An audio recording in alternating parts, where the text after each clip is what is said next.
5 NFL players with everything to prove before training camp. This is Robbie with the Bayou Breakdown. You guys are doing awesome with blowing up a few videos. You're subscribing. You're doing great. I'm watching y'all's watch time. You guys are going through all the videos. Hours are just up like crazy. Again, we're going to try to drop merch at the 30-day mark of this. I think we're at like 23 or something along those lines, or maybe it's like 25, something like that. We're getting close anyway. Thank you guys for all you're doing. Please continue to like and subscribe. Make sure to comment down below. I'll get to those comments as soon as I see them.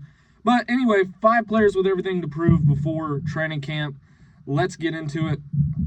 Training camp is only a few weeks away, as we know. It's kind of a dead period for the NFL. But for some players, this might be the biggest month of their career. Whether it's, they got a contract negotiation coming up, coming off of a disappointing, per se, season, or proving that they're still elite. These players have, a lot in common with having to prove something before training camp. Training camp is the ultimate decider on who gets cut in the team, joint practices, preseason, all that stuff. But there's some players that need to be steady constants, and these players need to figure things out beforehand. My number 5 pick is Baker Mayfield. Love the guy. I think he's a dog. I actually root for him. As a Saints fan, I root for him every time I see him on the field until he's playing a Saints team or a team that could particularly make or break the Saints. But I think he's an awesome player. But he's publicly acknowledged contract talks are going on. On both sides, they're trying to find somewhat of a middle ground. Do we know what the middle ground is? Not for sure, not for certain. He is getting older. We might see him go to another team as well. But another great season could mean a massive payday for Baker Mayfield. Whether he gets hurt or not, we'll have to see. They do the 17-game averages, the career averages, all this stuff, the last season averages, and they try to mark out what the player's going to look like. Or if the player plays, like Saints fans, we've seen Tyler Shuck. We can make an average of a 17-game season for Tyler Shuck based off the 9 games he played because he didn't play a full season. Baker Mayfield getting hurt, we could see that again. But we could also see a drop in his contract negotiations if he gets hurt again because of his age is coming up and, the league isn't getting younger. Or getting older, and he is. But a down year, his leverage changes dramatically. It's not necessarily an age. It's not necessarily an injury factor. Another down year for Baker, you factor all 3 of those in, and contract negotiations are going to go downhill for him. Hopefully that's not the case with the Buccaneers and Baker. We'll have to see how that shapes out. But Caleb Williams and the Bears, I think, is my number 4 pick. Expectations are through the roof, and I'm not sure I believe all of them yet. But Chicago has went in and built around Caleb Williams. We'll have to see if this is the year that everyone expects a leap. And I know for certain I do out of Caleb Williams. If I'm a Bears fan, which I'm not, but if I was, and as just a massive football fan, this is the year I expect a leap at least. But he's already creating offseason headlines with his response to the critics, which, it could go multiple ways. I know me as a Saints fan, Chris Olave is one of my favorite players, and reason being, one of my favorite wide receivers is he's not a diva. He's not going out. He's quiet, and not a lot of people know exactly who he is or what he's about. But we'll have to see how Caleb Williams kind of navigates this, and he needs to navigate it and figure things out and be ready to just step on the field by training camp and light it up if he can take a step.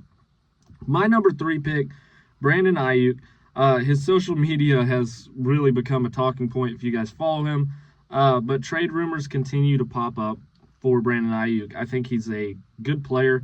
We'll have to see what he can get paid, what can go on, what can happen, what teams are even interested. But everybody wants to know where he'll kind of be at by the time training camp starts. And there's no real telling for him, but he has to figure that out. His agent needs to figure it out. He's got to be somewhere, because by the time training camp rolls around, if he's not somewhere, he's going to get thrown on a team that probably already has 5 or 6 wide receivers. I don't think that's Brandon Ayuk's style of play. Number 2, I think it's hilarious. Bryce Young. He's eligible for a future extension. Do I think he should get it? Absolutely not. He needs to prove that he's the Panthers' long-term answer. I mean, we're at this point where now he's eligible for a future extension, and we're still talking about him taking another step, if he can take another step the next season or what have you. He's got to be able to prove that he can actually play at this level. I don't believe so. They came out with the NFL Top 100, and he was 98, and I think that's crazy. I think James Scarmetta, awesome dude. Go watch his channel. He made a video on this, and I think he says it great. 98 in the NFC South, maybe. I don't see him 98 in the top 100 of the NFL. But his next season could determine whether he gets a franchise quarterback contract or not. We'll have to see how it pans out for him. My number 1 pick is C.J. Stroud. He's one of the next quarterbacks expected to enter the extension conversation with being his age and how many, playoff runs he's made. I think he's a good quarterback. I think we'll have to see how this season plays out, but he has to slow down the narrative so he can focus on the season by the time training camps comes around. Every great performance increases his value, obviously, but his team is going to have to show that as well. It's not just C.J. Stroud.